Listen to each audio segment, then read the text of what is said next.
For sure. Yeah, as you know that our neighborhood we have Shisuana, the leopard that used to hang around here.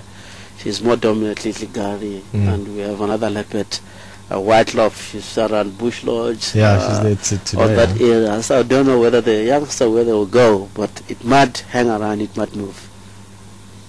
I'd be interesting to see what happens. It's going to be an interesting last few months. Also, with only a couple of months of winter left, the viewing should be really good. I mean, finding like that leopard we found the other day with you guys, you could so easily lose a leopard in that. So the ability to find and follow them is also brilliant at this time of year. Yeah.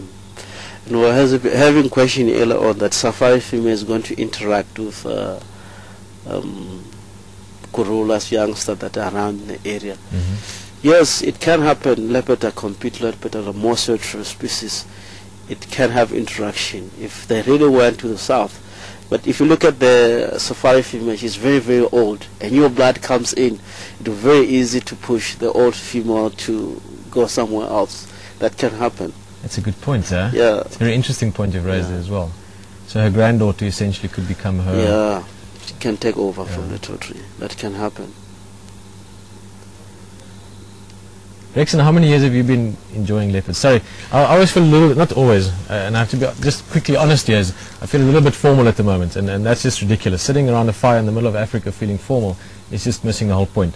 Rexon, what I was curious about, how long have you been into leopard, for lack of a better word? When did you first think, yes, I like these animals a lot? To be honest, I want to be real on this. Since 1993, I became to love the leopard.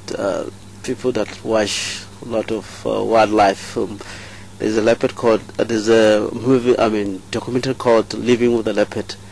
I was one of the guys that really do trekkings, finding leopard, collecting a lot of footage on that. I started to love leopard on that way from south. Yeah. So how trekking leopard, finding leopard, and living with leopard essentially. Yeah, living that's with what you were doing. I remember one day I was trekking leopard, youngster, and trekking like for 2 hours, and I located the youngster. I come very close, like a meter, and I didn't believe. I just freeze and look at the leopard, and you know the leopards are very good. They really understand the situation, and she really walk slowly, pass by, and lie down, and I start to love leopard on that way. Because really they can see that I was not doing that in purpose. I was just trekking, looking. Yeah. That's a good way to start, sir. Sure. Well, again, I feel silly for being a little bit formal. Because I sort of feel like asking more questions, Rexon, because I'm curious about a few things. What is your take? Why do you think Karula has been in camp? Why has she been coming in here and sniffing things and exploring a bit? I believe because the leopard, she used to be around the area, she used this environment, she knows, actually the area here, it belongs to them, you know. She can come to the camp like she's been at the lodge for many times and used people. She's not having fear of people. She built the trust of coming camp knowing that there's nothing going to happen. You know, as you were standing here, she was rolling there. She doesn't care at all, because what happened to her, she learns from the mother that being around the camp and being surrounded by people, and people are not doing damage on leopard. So leopard knows that I can be at the camp, no one can chase me off, no one can really push me away. So we all live together. We can all live together, you know. Coming at the camp is something that leopard will do. One day we'll wake up here and see the youngster jumping around here. Maybe you'll never know, because the mother, if she have that instinct to us and have a trust, what about the youngster? They will even come inside the kitchen sometimes. That can happen. Well, we've got a rat in there that needs catching. So that would be one of the ways of sorting that out. We're not really coming to the she will come, she'll bring the cats right here at night, play around here, and they're going to use to people easy on that way, and knows that it's quite a lot of life here. People are not missing, people are not going to throw me stones and shouting, so it's really same as they used to vehicle. Yeah, they're getting now used, they're getting now used to people, that people are here friendly and so on. the rest of it, I'm just, what else did we see this week, Rexon? Not that we have to do highlights. Marco's gone away, so didn't do the highlights, but I'm just thinking what other brilliant sizes. Buffalo. We were basically just sort of going through a couple of things we saw during this week, Rexon, just saying now, we saw a lot of rhino. Yeah. We have seen buffalo, of course, myself and you know, we have chaco, elephant on the waterhole, you know, a lot of general game. Zebras, you know, I remember one of the zebras with stumpy tail, Stompy, you know. We've named the new buffalo? Stompy. Yeah, Stompy. Yeah, which is it's very, very good. Today. Also saw Ellie's that time has been a bit interesting the last week.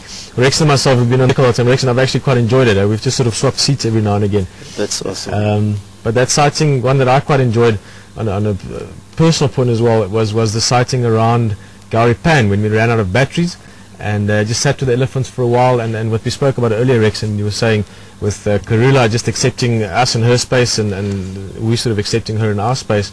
It was a great sighting. I really enjoyed that as well, just from a point of view of showing that we can actually share space with animals the same as they would with other things. So the elephants react to us the same as they would to a kudu or something else, to some extent or another. And then the other breeding herd we saw there close to Philemon's cut line as well. Yeah, other night with that nice sunset. It was beautiful. That I remember. We have a fantastic shot on those elephants around that area. Yeah. Which is amazing. You remember they were walking in front of us. Suddenly the matriarch shows up, shake the head, and the dusty, you know, on the road crossing. It was very, very good. And the way they were moving. When we get there, first time we're not accepting us. Slowly, slowly they get used to us. That was very amazing, Peter, for that cool. sighting. Now, what else for myself, Rexon? It's now the time to hit the road. Our left Peter here, and thank you so much, Peter, to be with you around. Fireside handshake. Yeah, which is very, very awesome. I believe I'll find you lots of flatbreads during the week. Thank you. Cheers. Guys, Angie's going to join us shortly, just to getting smoked out here, just to say something as well, just say cheers, essentially. I just want to bring up something quickly, and it's a bit of an alternative thing for me to be talking around a fire in the bush in Africa. But I joined Facebook during this week. Now, lots of you have been into and on the internet for quite a long time and are quite familiar with these things. For me, it's been a very gradual process just getting into it, and I just wanted to explain why I've not accepted any request yet from any viewers. It's purely that I'm physically just learning my way around this, just getting comfortable with this amazing tool, which it is the same as the Ning site, with Wild Earth Ning site and everything else that we're doing. Quite a silly or bizarre thing. I sometimes almost laugh thinking that how much time we and I spend on the internet with you, and then I'm only getting to know some of those things. So just to explain why, at the same time, or first of all, it's just that I'm first still getting in touch with some old school friends. It's been amazing, as I'm sure all of you know, and just sort of experiencing that and just learning and navigating our way through it. But in the next while, we really hope to do something where we're going to do something that everyone else can get involved with as well. And you can hear I'm nervous. Listen how fast I'm talking. But yeah, I just wanted to tell you that that is why I haven't been accepted onto the Facebook. It's just because I really want to see how it goes first and see what it does, and then we will certainly do so. I look forward to getting lots of those on. In the meantime, the Ning site is up and running. It's very busy. Lots of things happening on that, and also, of course, the new server that's become available, making it possible that very soon it will be virtually impossible to not get a seat on the Game Drive vehicle, and that's something that I think is very exciting as well. I was planning to explain that much clearer to you, but that was just the essence of it.